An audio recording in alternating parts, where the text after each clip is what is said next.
Hey, my name's Lofty, and if, like me, you're having a hard time with Star Citizen at the moment, you may want some other games to play that capture the various aspects of a big multiplayer game, a space game, or even emergent gameplay.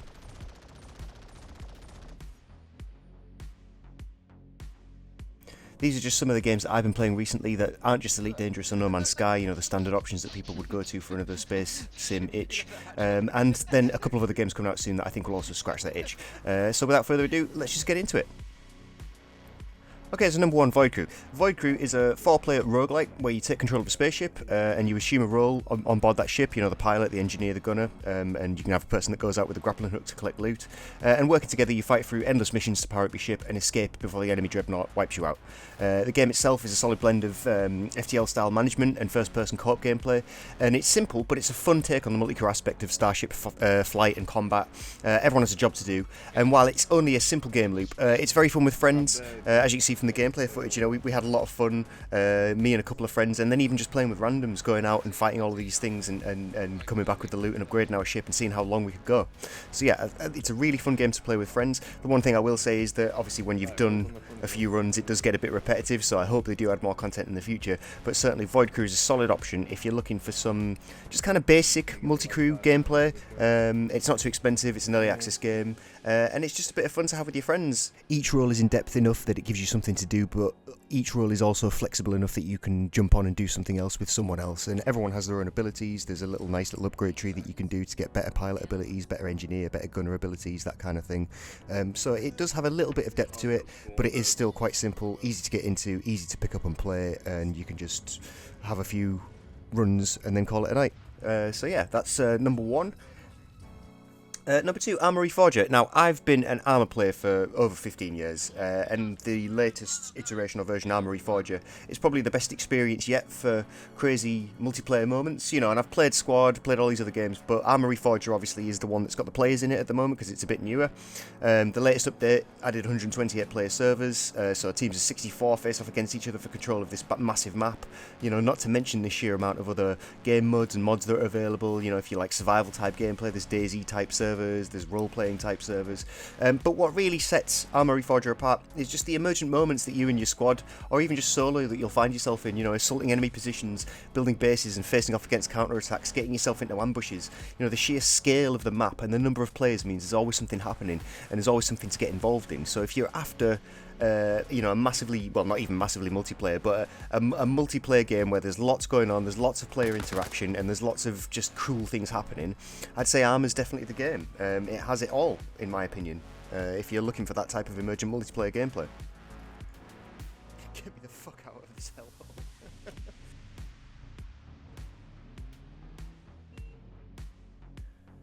Okay, next on the list is Barotrauma. So Barotrauma is a 2D sci-fi submarine management game where you and your crew, and you get mods to expand the crew size to loads of people, you must navigate the depths of an icy moon's ocean planet as pioneers of this alien planet, exploring and trading with the other inhabitants and encountering all these weird and wonderful alien creatures and wrecks of submarines.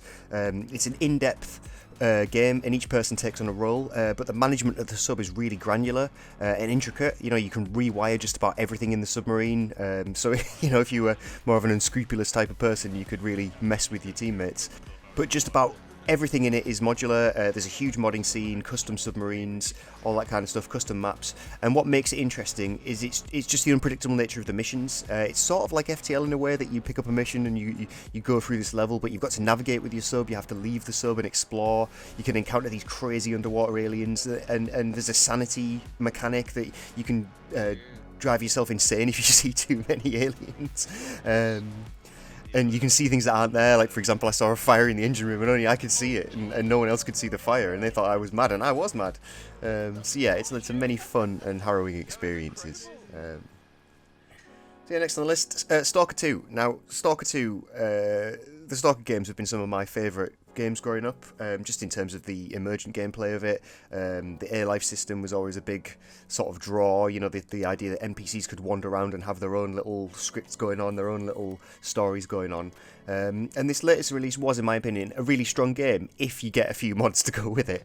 The atmosphere of the game and the sense of foreboding and the unexpected are top notch, with the weather effect and sound design working really well together to draw you into the mystery of the zone.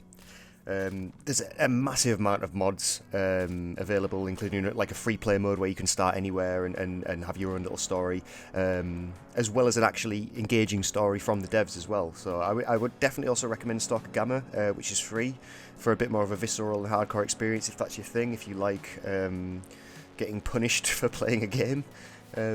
Yeah, I would definitely check it out. I've had some fun experiences in Stalker 2 and Stalker Gamma recently, so check both of those out. Now, one upcoming game to watch, on my opinion, is Jump Ship, a 4-player PvE co-op game. A bit similar to Void Crew, but it seems to be a lot more in-depth, and it looks to combine some of the best multiplayer elements of Star Citizen into like a cool cooperative mission-based experience, you know, where you and your team go out with your ship, and each person again has a role, but it just looks a lot more in-depth than Void Crew. It looks like you can fly around a lot more, there's a lot more to customize with your ship, there's a lot more variety in the missions and the enemy types, there's a first-person shooting element, which looks really cool. So I've got that on my wish list, and I'm excited to see what that turns out like.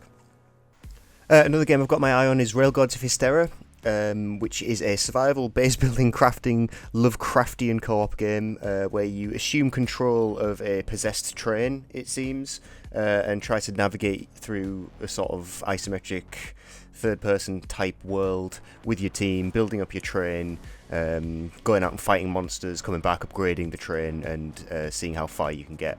I'm a big fan of sort of Eldritch Horror, that kind of thing, so I'm kind of looking forward to that, and if a couple of my mates get it, I'm kind of looking forward to that. The demo's out now, so you can go and play it now. I haven't played it yet myself, which I'm going to go and play it as soon as I've got the time, so I'm looking forward to that.